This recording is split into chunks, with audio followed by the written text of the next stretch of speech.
વાસળો છે। હવે આને કંઈક બીમારી થઈ હતી, ડૉક્ટર સાહેબને બોલાવ્યા હતા અમને, એ ડૉક્ટર સાહેબ આવ્યા હતા, એનું રિઝલ્ટ સારું છે। કેટલા 4-5 ડૉક્ટર આવ્યા હતા, ડૉક્ટર સાહેબે ઇસીન દીધું। હવે એને આ રીતના આમ ઢીમસા જીવાને થઈ જાય। હવે એ ઢીમસા અટાણે તો રૂઝાવા માંડ્યા છે। પછી ખૂબ એને દવા કરી તોય કાંઈ રિઝલ્ટ ઓછું મળ્યું છે ડૉક્ટર સાહેબને। પછી અમારી ઘરનો ઉપયોગ કર્યો, એને 2 ટાઈમ આપણે કડવા લીમડાથી પાણીમાં ઉકાળી અને એને નવરાવ્યા પછી થોડોક વાર સુકાય વાસળો, પછી આ ટીપ છે, આ ટીપ લગાવો એટલે એનાથી રૂઝ વળતું જાય છે અને વાસળો બહુ સારો થઈ ગયો છે અત્યારે। તો પહેલાં નિરાણાય ખાતો નહીં ને આ જો મિત્રો તમે એને ઢીમસાને આ તમે જોઈ શકો છો। હવે નવરાવ્યા પછી બહુ રિઝલ્ટ સારું મળ્યું છે અને નિરાણ ખાતો અને આમ જોરદાર વાસળો બની ગયો છે। તો એ તમારે ખેડૂત મિત્ર ઢોરમાં કંઈ તકલીફ હોય તો આ રીતનો દેશી ઉપાય તમારે કરવાનો। કડવો લીમડો લેવાનો અથવા ટીપ નાખવાનું, પછી ડેટ્રોલ પાણીમાં નાખીને નવરાવી શકો, બધી રીતે ફાયદો થાય છે। આ નકર ઘણો નબળો પડી ગયો હતો ખેડૂત મિત્રો, અમારો વાસળો અત્યારે સારો થઈ ગયો છે, નકર તો ઊભો થઈ શકતો નહોતો, બેસી રહેતો, એટલે એને માથે અમે સારવાર ખૂબ કરી છે। 2 ટાઈમ તો અમે નવરાવીએ। હાલો તો ખેડૂત મિત્રો, આપણે વાસળાને નવરાવવા માટે ગરમ પાણી ચૂલે મૂક્યું છે, એમાં જામ લીમડાના પાંદડા નાખી દીધા છે। હવે પાણી થોડીક વારમાં ધગી જાય પછી આપણે વાસળાને નવરાવવાનું છે।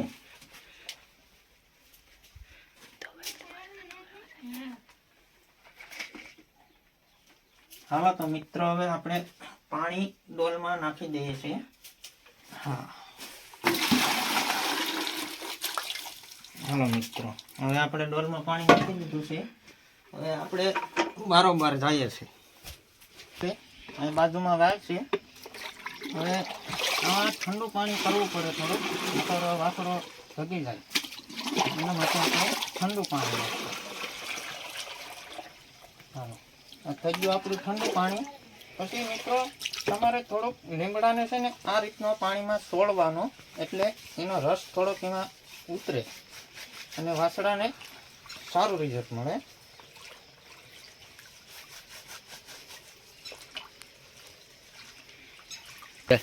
હાલો મિત્રો, તો હવે આપણે પાણીને બધું કમ્પ્લીટ થઈ ગયું છે।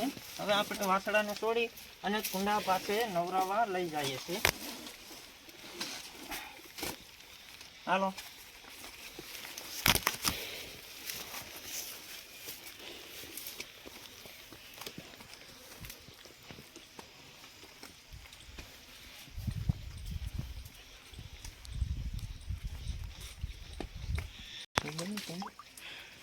તો મિત્રો, તો હવે આપણે વાસળાને નવરાવી દઈએ આવી રીતથી।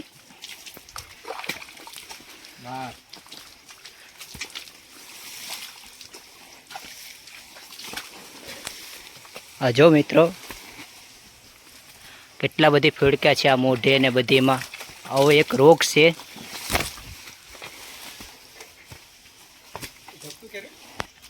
હાલો તો મિત્રો, આપણે આવી રીતના નવરાવી નાખીએ છીએ ગરમ પાણીથી।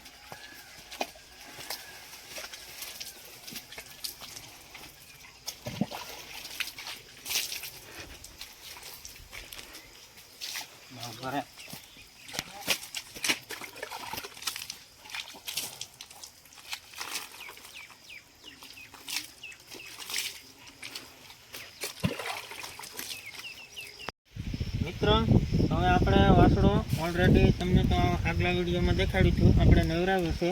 હવે ઓલરેડી સુકાઈ ગયો છે વાસળો, તો હવે આપણે એને ટીપ લગાડવાની છે। તો ચાલો મિત્રો, આપણે ટીપ લગાડીએ। ટીપ લગાડીએ। આ મિત્રો બળદને વેમ રાખવી પડે, આની ઉપર માખી બેસી હોય ને તો 2 દિવસમાં વેમ રાખીએ તો જંતુ થઈ જાય, એટલે મિત્રો આને દિવસમાં 2-3 ટાઈમ નવરાવવાનો અને માખની વેમ રાખવાની।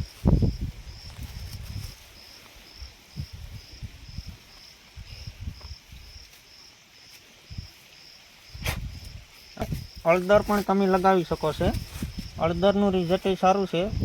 ઓલરેડી મિત્રો આજે આપણે હળદર પૂરી થઈ ગઈ છે, તો એકલી ટીપથી કામ ચલાવીએ છીએ.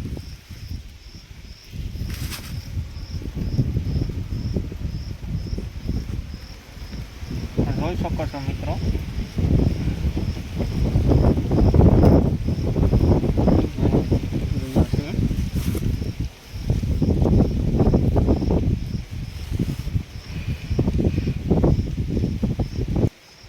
હાલો તો મિત્રો આવી રીતના આપણે લગાવી દઈએ છીએ ટ્યુબ.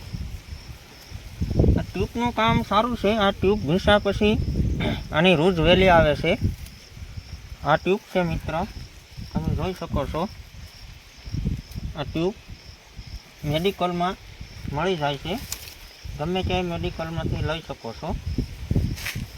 આનું રિઝલ્ટ બહુ સારું છે મિત્રો.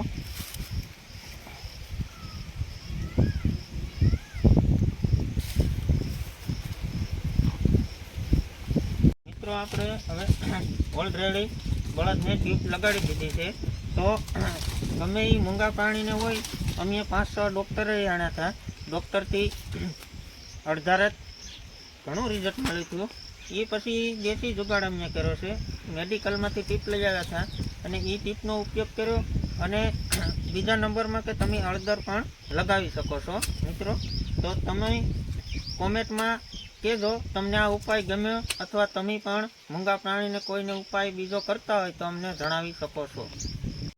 મિત્રો વિડીયો સારો લાગ્યો હોય તો અમારી ચેનલને સબસ્ક્રાઈબ કરજો અને કોમેન્ટમાં જણાવજો. અને તમારી પાસે પણ કોઈ દેશી જુગાડ હોય, બળદને આવી બીમારી માટે કંઈ પણ રોગ થયો હોય અને તમારી પાસે પણ કોઈ દેશી જુગાડ હોય તો અમને કોમેન્ટમાં જણાવજો.